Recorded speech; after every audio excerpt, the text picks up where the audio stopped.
Wow. Just wow.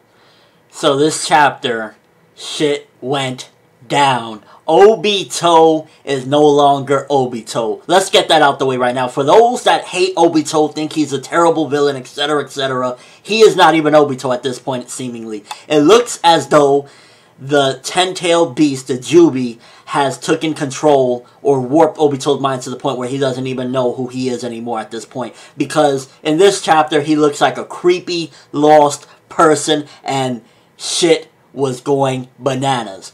Now, I want to start off by talking about a couple things. First of all, one of the things that I didn't necessarily like was that essentially last chapter, Madara was tricked by Obito. Madara, this wise person, was pretty much tricked by Obito because the entire time when Madara was trying to use that, basically control Obito into using the Rinne Tensei, Obito was tricking him the entire time. Because one of the two things that I thought was the possibility of how Obito pretty much fused with the Jubi was either the Rinnegan or the hand sign that he was using. But the hand sign seemed similar to the Rinne Tensei one, but actually it was a bit different. Rinne Tensei was like this, the one that Obito was using was something like this. So he was pretty much from the get-go tricking Madara. So in a way, is it believable that Madara can get tricked by Obito like that? Nah. That's one of the things that I wasn't necessarily keen on in the chapter, but oh my god.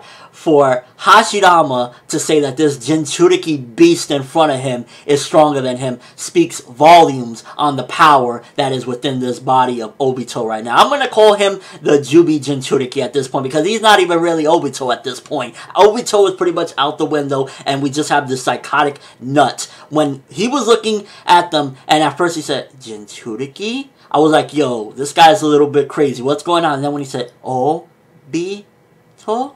I was just going bananas. Like, shit is finally going crazy and hitting the fan. And this chapter definitely I enjoyed just crazily, like, even more so than last chapter because it's showing the power of the Jubi. And the thing about it is he's not even complete. As B said in the chapter, he's not even complete because he still didn't necessarily have Naruto and B's, tailed beast inside of him. So he's still not even complete. And he's wrecking shit. He broke out of the barriers that all the Hokage were using on him. Do you understand the magnitude of the power that is within this guy right now?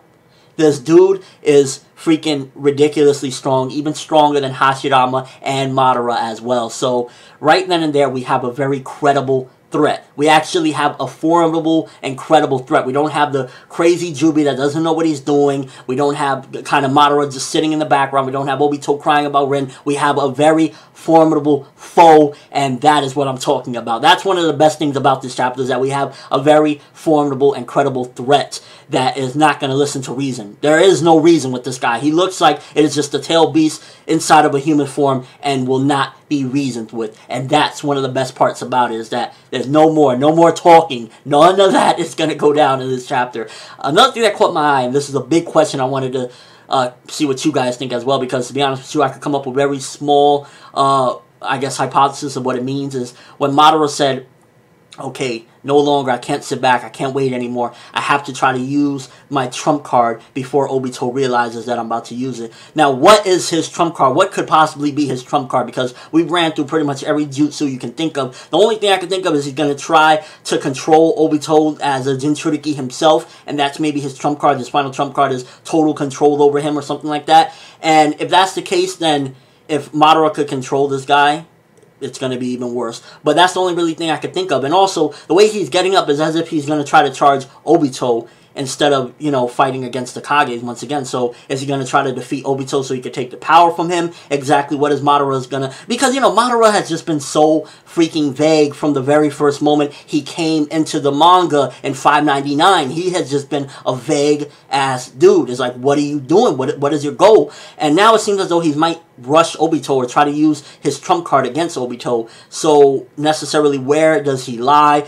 Everything keeps pointing to me that Madara has just been doing this in order to unite the shinobi world. That's really what I'm thinking. That's the only thing I can logically come up with. If he's not necessarily looking like he wants to be evil and just destroy the entire world or anything, it's a possibility that that's what it is. And hey, since I'm alive, might as well kick Hashirama's ass if I can one more time or something like that. But other than that, just this chapter right here provided a credible threat. The one thing that I wasn't really too keen on, again, was that pretty much Madara and in essence, Madara was tricked by Obito. Not good at all, because Madara would not be tricked by Obito like that. Maybe, you could say it's the heat of battle or everything, but that was definitely something that I wasn't fond of. But also, I'm really glad that what I said last chapter was provided in this chapter, and an explanation for how Obito did it. Because I was like, yo, this seemed like an ass pull. This seemed like some bullshit. How did he do it? And we got the explanation that he was basically tricking everybody when he was quote-unquote under control. He was doing the sign for the basically mergence of him and the Jubi.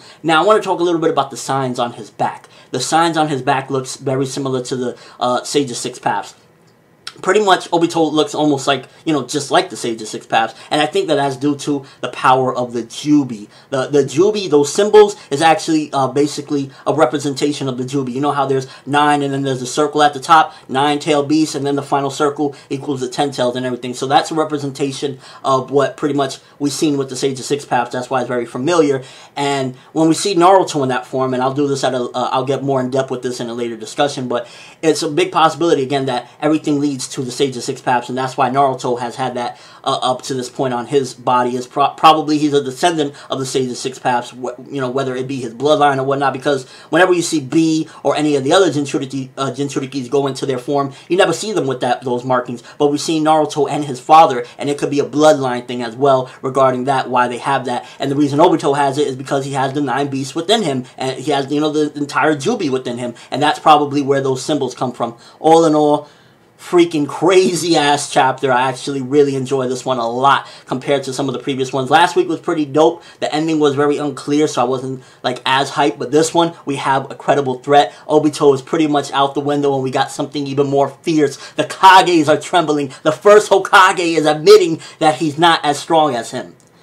Crazy stuff. Give this one 4.5 out of 5. The 0.5 that I take away is that Madara shouldn't have been tricked by Obito. Nah, not at all. Not at all. But other than that, oh my god, I can't wait to see what's going to happen next. What do you guys think, first of all? What is Madara's trump card? What is the card that he is going to try to pull to either take control of Obito? Or, I don't know what it could be. That's the only thing I could think of is he's going to try to take control of Obito, and maybe he's going to do it using the Zetsus or something like that. Maybe that's his trump card. Other than that, I really don't see anything else. What do you guys think? Any predictions on the trump card he's going to use? And is he actually going to go up against Obito? Is he trying to basically align with them for now or something? What is going to happen with that? And just your overall thoughts on that. Do you think that now that Obito is kind of mentally gone, we actually have a real serious problem on our hands? No more can be reasoned with, can't be rationalized with, nothing. Let me know your thoughts and just your overall thoughts of this chapter. It got me real hyped because we got a badass on our hands, people, and that's the 10 Tails Jinchuriki right now. Obito gone, enter Jinchuriki. That's all I have for this review. Thanks for watching. Hope you enjoyed. Thumbs up if you can't wait to see Madara's finally getting off his ass, and he's going to go charge at Obito, I think, and we're going to finally get some crazy battles, and I'm excited. I'm ForneverWorld, and as always, people, have an awesome day. Yeah!